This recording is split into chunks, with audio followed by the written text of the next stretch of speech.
Welcome to my channel, Kill the 9 to 5. I am Victoria Munoz, CEO of Level 9 Marketing. I am excited to start bringing you marketing and business building content that no one would ever tell you until now.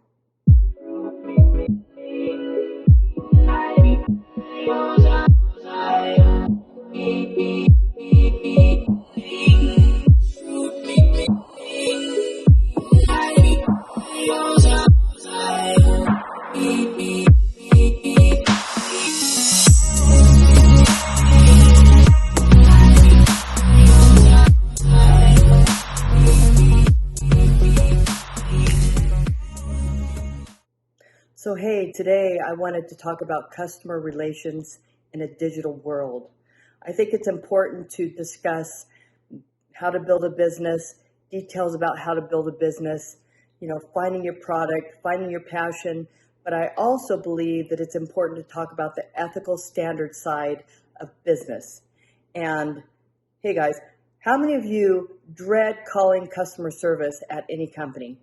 That would be me, because we all know that there are some companies that provide good customer service and others not so much. We face long hold times, getting disconnected in the middle of a conversation, people reading from scripts, and people who just don't know how to solve your problem. Unfortunately, it takes a lot of trial and error to find a good company, and when you find that company, you stick with them. In this digital age of texting, emailing, online chat, we seem to have lost touch with the respect we once paid with face-to-face interactions. And if any of you are as old as me, you remember when face-to-face interactions was the norm. That's not so much the case anymore. Now we're emailing companies, chatting online, calling customer service, and so on, okay? And, as a result of all these things, it can be difficult to get your problem solved. So even over the phone, people just seem to have lost their customer care ethics that they once had.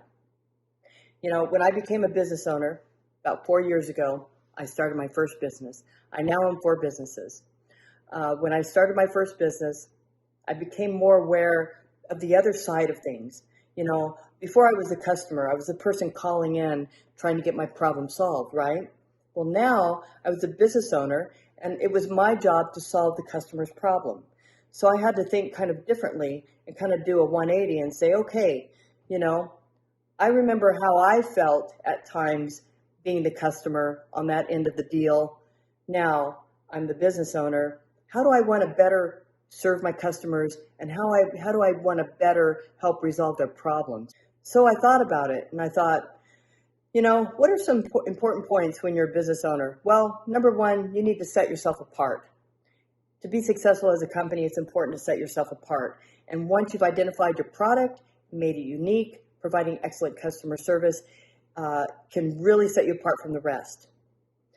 Customers will spend more money with your company for the same product if you're polite, you help resolve the problem, you provide good customer care, and so on. So there are 3 pearls to being a business owner that I practice daily, okay? And I'm going to tell you them right now. Number 1, treat every customer like they just paid you $1 million.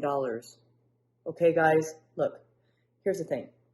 Customer comes in, buys a product for $1 and some change, okay? You make $1. Doesn't seem like that big of a deal. But if 1 million people do that over and over and over again, you've just made $1 million, okay? It is my philosophy that whether the customer spent $20 or $20,000 with one of my companies, I treat them the same. I treat them with respect. I treat them like they just paid me a whole lot of money, because it's like building a house. That house is dependent on every individual brick to stand. And if you're not treating every customer like they're valuable, you are not going to be successful as a business owner. Point number 2, you never know who you're talking to, okay? Customer can come in dirty jeans, looking like they just got off a construction site, and they may be a multimillionaire, okay? Or somebody who's very influential. somebody who might bring a lot of business to your company, somebody who might have an opportunity to offer you, somebody who may themselves become a really good customer. You never know who you're talking to. A little backstory. I've got two dads, Dad Bob and Dad Larry, okay? And one is my stepdad, one's my real dad. My dad Larry's a doctor.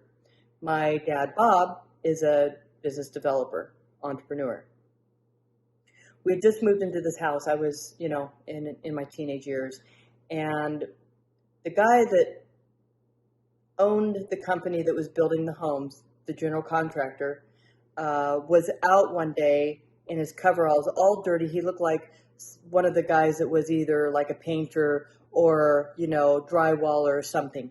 Anyway, Dad Bob met him and said, he is a really nice guy. You would never know by looking at him right now. He is worth millions of dollars, okay? Nicest guy you've ever met. You never know who you're talking to, okay? So, point number 3, always be respectful no matter what you're dealing with on the other end, okay? Whether it's a face-to-face interaction that's not going so well with a customer, whether it's on the phone or whether it's email or online chat. You always want to be respectful no matter what you're dealing with. However, do not mistake respect for being a pushover, okay? So, it's very important that you know the difference. If I have a difficult customer, my employees will be very respectful to them, but there's a point where they have to ask them to leave. Or there's a point where we have to say, hey, we just can't do business with you anymore. These are two different things entirely, and I would never allow a customer to abuse my employee, nor would I allow an employee to abuse a customer. And to be honest with you, I am very careful about who I hire. I do not hire the people with the greatest skills. I hire people with the greatest attitude. The reason for that is because somebody can have great skills and a bad attitude, and it is not going to represent you well. You can have somebody that doesn't have all the skills to start, but they have a great attitude. They are teachable. You can train them. You can teach them how to help run your business, and it will make a huge difference in how the world sees you as a business owner. My next point is set a standard. The public needs to see that your company has standards and that you follow them by the book, okay? I'm not inflexible. There are times when I have to work, a little bit with, maybe some rules or some policies that I've set, with, maybe returns or customer policies. However, I will be flexible if it benefits me as a business owner and my customer. If I have to be flexible in a way that, causes me to lose profits or causes me to lose a customer, then I'm going to think about that long and hard, okay? So, nonetheless, set a standard, because if you've set standards, you're going to work with people, you're going to work with them well. This applies not only to dealing with customers, but it also applies to how you handle your employees. Don't ever reprimand an employee in front of a customer. That is in bad taste, that is a no-no, and I would never, ever, ever do that or tolerate that as a business owner. How you treat your employees reflects directly on the success of your business, okay? One thing I've learned as a business owner is that I cannot run my businesses alone. So it's very important who I surround myself by. The people I hire are representative of my vision as a business owner. If the public is not seeing your vision through the eyes of those who represent you, the world will never receive your gift. Each one of us as an entrepreneur has a gift, and we're taking that gift and we're using it to profit. However, it's not just about profits.